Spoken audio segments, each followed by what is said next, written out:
মাঝরাতে পাটায় বেটে ৫ রকমের ঝাল ঝাল ভর্তা বানিয়ে পেট ভরে ভাত খেলাম। মাঝে মাঝে এমন হয় রাতের বেলা অনেক বেশি ঝাল খেতে ইচ্ছা করে, আর তখনই এরকম করে ভর্তাগুলো তৈরি করে নিই, আর তার সাথে একটুখানি খুদের ভাত খেতে কিন্তু অসম্ভব ভালো লাগে। প্রথমে আমি এখানে শুকনা মরিচের ভর্তা তৈরি করব। তার জন্য বেশ খানিকটা শুকনা মরিচ, কয়েক কোয়া রসুন আর পেঁয়াজ কুচি নিয়ে নিয়েছি। সামান্য একটু তেল দিয়ে এগুলোকে টেলে নিতে হবে।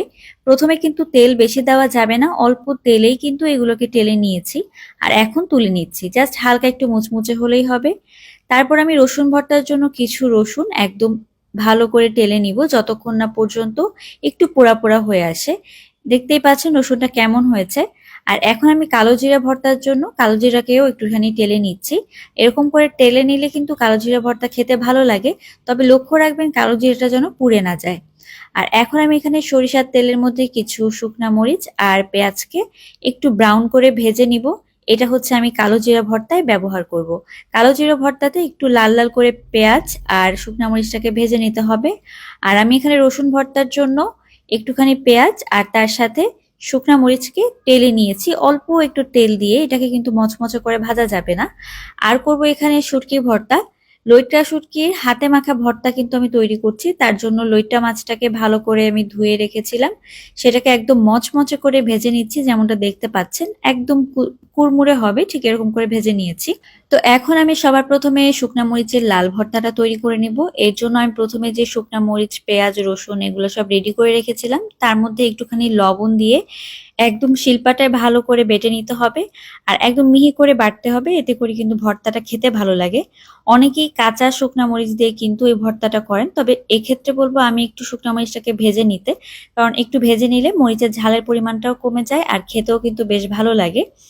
এখন রসুন ভর্তার জন্য যা যা তৈরি করেছিলাম সবকিছু নিয়েছি। আর রসুন ভর্তা খেতে কিন্তু ভীষণ ভালো লাগে, বিশেষ করে চিতই পিঠা দিয়ে। আমার কিন্তু বেশ ভালো লাগে এই রসুনের ভর্তা। আর রসুন ভর্তা কিন্তু আমাদের স্বাস্থ্যের জন্য বেশ উপকারী। রসুন ভর্তা খেলে গায়ে ব্যথা কমে।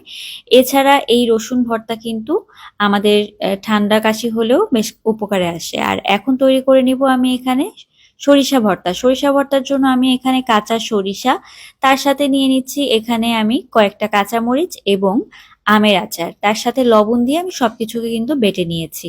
এই ভর্তাটা খেতেও কিন্তু বেশ ভালো লাগে। সরিষা ভর্তা একবার এভাবে বাসায় তৈরি করে দেখবেন, আশা করি আপনাদেরও ভালো লাগবে। আর এখন তৈরি করব কালো জিরা ভর্তা, যেটা কিনা না করলেই নয়। কালো জিরা ভর্তার জন্য এখানে আমি প্রথমে কালো জিরাটাকে টেলে নিয়েছিলাম, তারপর ভাজা শুকনো মরিচ এবং পেঁয়াজটাকে ভালো করে একটু লবণ দিয়ে বেটে নিয়েছি। আর এখন তৈরি করব ভাজা শুটকি মাছের ভর্তা। এই জন্য লইট্টা শুটকিটাকে প্রথমে একটু লবণ দিয়ে একেবারে মুচমুচে করে ভেজে নিয়ে শুকনা মরিচ ভাজা, কাঁচা রসুন আর কাঁচা পেঁয়াজ লবণ দিয়ে ভালো করে চটকে নিয়েছি। আর এখন দিয়ে দিব সরিষার তেল। সরিষার তেল দেওয়ার পরে সবকিছুকে ভালো করে হাতের সাহায্যে মেখে নিচ্ছি।